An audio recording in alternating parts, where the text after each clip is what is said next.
नमस्कार, आप देख रहे हैं डी न्यूज। मैं अरुण भद्रा डी न्यूज खबरों के साथ आम जनों की वेदना और आम जनों को जाने जन सरकार की बात विशेष पेशकश हम लेके आते हैं। आज लोकप्रिय अनमोल वचन और कहानी में मैं लेके आया हूं एक ममतत्व का कहानी। पृथ्वी में जीव जंतु पशु पक्षी जानवर और मानव जाति का जन्म और निवास होता है। पशु पक्षियों में सबसे प्रिय तोता, जिसे मानव भी अपने घर में रखकर उसे पालता है, और तोता जिस घर में रहता है उसकी सुरक्षा के लिए आवाज उठाता है। और तोता कई बार अपने मालिक के मनुष्य की आवाज में उसे काम के बारे में बताता है कि आपको यहां जाना है। ये तोता एक पक्षी का रूप है जिसे लोग शुभ मानते हैं। आइए आज तोता से ये कहानी हम चालू करते हैं। जन सरोकार के लिए कहानी आप देखें, सुने, जो आपके लिए बड़ा लाभदायक होगा, आपको बड़ा लाभदायक होगा। एक जंगल में जंगली तोता पेड़ में बैठा हुआ अपने में मग्न था। तभी उसने देखा दो शेर अपने बीच में एक हिरण को लेके जंगल में चल रहे हैं। तो तोता परेशान। तोता ने कहा, सोचा यह कैसा जंगल जो हिरण शेरों का भक्षक होता है, भोजन होता है, और शेर उसे भक्षक की तरह खाते हैं, और वही हिरण आज दो शेरों के बीच में चल रहा है। ये कौन सा ऊपर वाले की लीला है। तब तोता ने सचंबे को देखकर तोता से पूछा, तोता ने हिरण से पूछा, जो तुम्हारे भक्षक है तुम उसी के साथ चल रहे हो, ये कैसा कलयुग है। तब हिरण ने तो नहीं, दो शेर में एक शेर ने कहा, अरे तोता, ये हिरण हमारी माता है, इसे कुछ बोलेगा तो तेरे हम चिथड़े उड़ा देंगे। तोता ने डर कहा, मैं तो सिर्फ इसलिए आपसे पूछ रही हूं,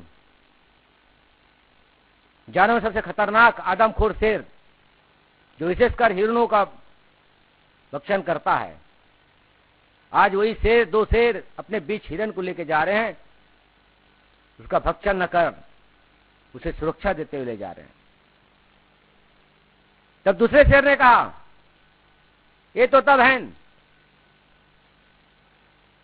जब मां हमारी जन्म दी, शेरनी मां जन्म दी, कुछ अगाध कारण से हमारी मां का, शेरनी मां का मृत्यु हो गया।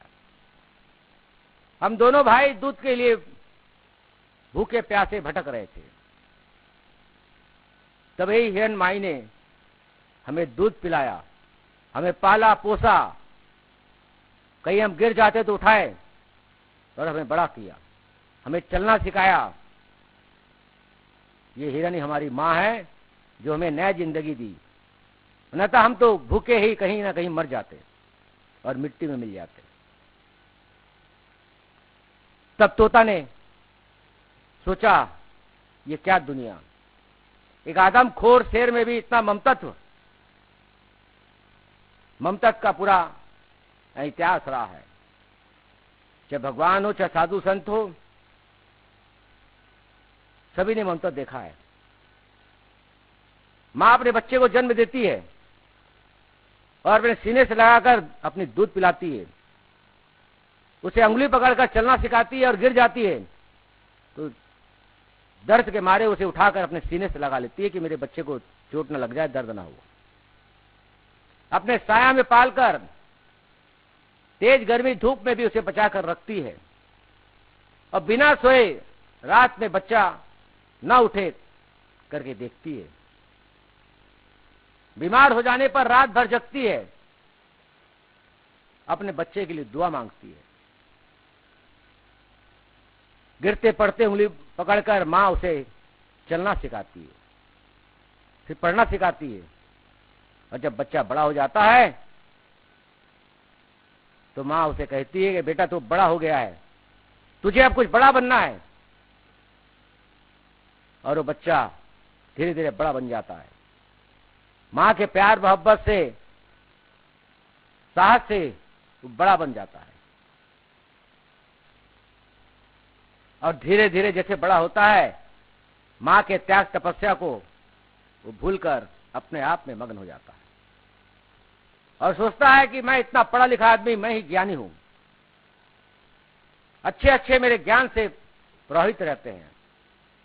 अरे मूर्ख, ये ज्ञान तो तेरे माँ ने तुझे सिखाया है। तू बड़ा जरूर बन गया है कि तू माँ को भूल रहा है। और जब शादी करके बहू घर में आती है तो उसकी पत्नी उस युवक के सास ससुर हो जाते हैं।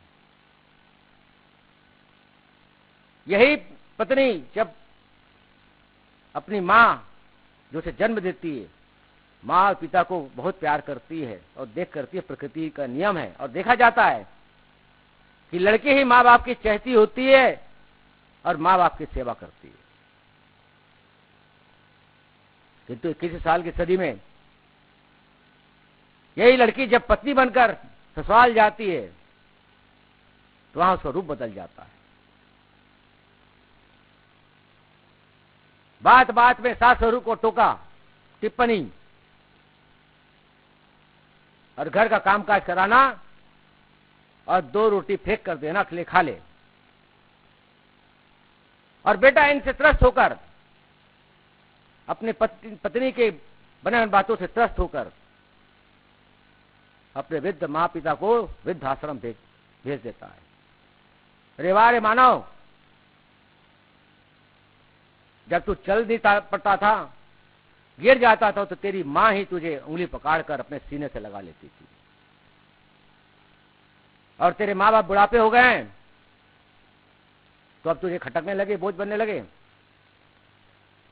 जबकि वो शेर, आदमखोर शेर जिसको हिरनी ने पाला था, वो दोनों आदमखोर शेर हिरनी माई को रक्षा देते हुए और साफ कहते हैं हमारी हिरनी माई कोई आंच बचाए तो हम उसे चीर देंगे।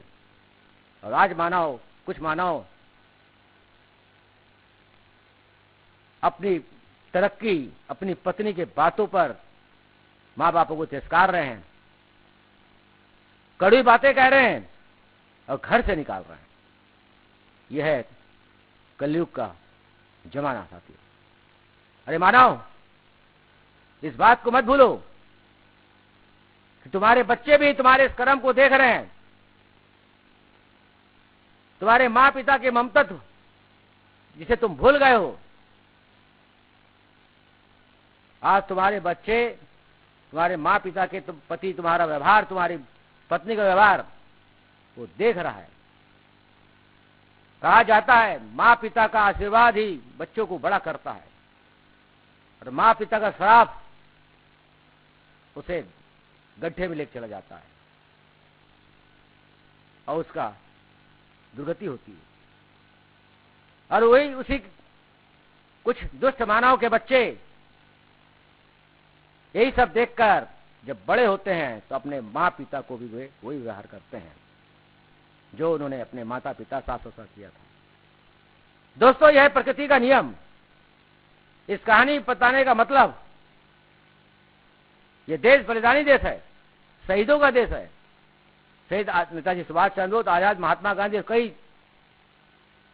कई शहीदों ने इस देश को आजाद कराया और आजाद कराने में उनकी मां की ममता और साहस उन्हें देश में शहीद होने के लिए, बलिदान होने के लिए प्रेरणा दी थी। मां का ममतत्व, पिता का प्यार जो भूलेगा वो खुद स्वयं अपने आप को खो देगा। ये प्रकृति का नियम हम नहीं कह रहे हैं। इसलिए साथियों, हम वीडियो के माध्यम से ये कहानी लेकर आते हैं आपके कल्याण के लिए, आपके परिवार कल्याण के लिए। आप समझे, सुने और पालन करें। न कि प्रकृति के नियम बाहर जाकर अपनी दुर्गति करें। यही संदेश इस कहानी में। हमेशा हम आपके लिए सरकार कहानी लेते आएंगे समाचारों के साथ। ये हमारा उद्देश्य है और हमारी लोकप्रियता का यही कारण है। देश का पहला चैनल है जो खबरों के साथ जन वेदना, अनमोल वचन, जनसंग बातें, फिल्मी नगमे, जन वेदना, कलयुग के महाभारत हम लेकर आते हैं, जिसे आप देखकर अपना महसूस करते हैं कि ये आपकी कहानी है।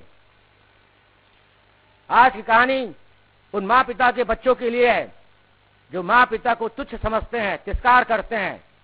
वो इस पाप को ना करे, और पुण्य वही होता है जो माँ बाप की सेवा करता है। अन्यथा पूजा करने से, अगरबत्ती जलाने से कोई पुण्य नहीं मिलता। माँ बाप से बड़ा कोई भगवान नहीं होता। ये भगवानों ने, ऋषि मुनियों ने स्वयं कहा है कि माता पिता ही सबसे बड़ा ईश्वर होता है। तभी तो हम मातृ और पिता दिवस मनाते हैं और माँ पिता का पूजा करते हैं। साथियों, आज इतना ही। आप देखते रहे डी न्यूज, सुबह से लेकर रात तक हम निरंतर आपके लिए जनसंग की बातें, जन वेदना, आपकी बातें को लेकर आते रहेंगे। देखते रहिए सुबह रात तक। और मुझे दे आपका साथी अरुण मद्रा। धन्यवाद, नमस्कार।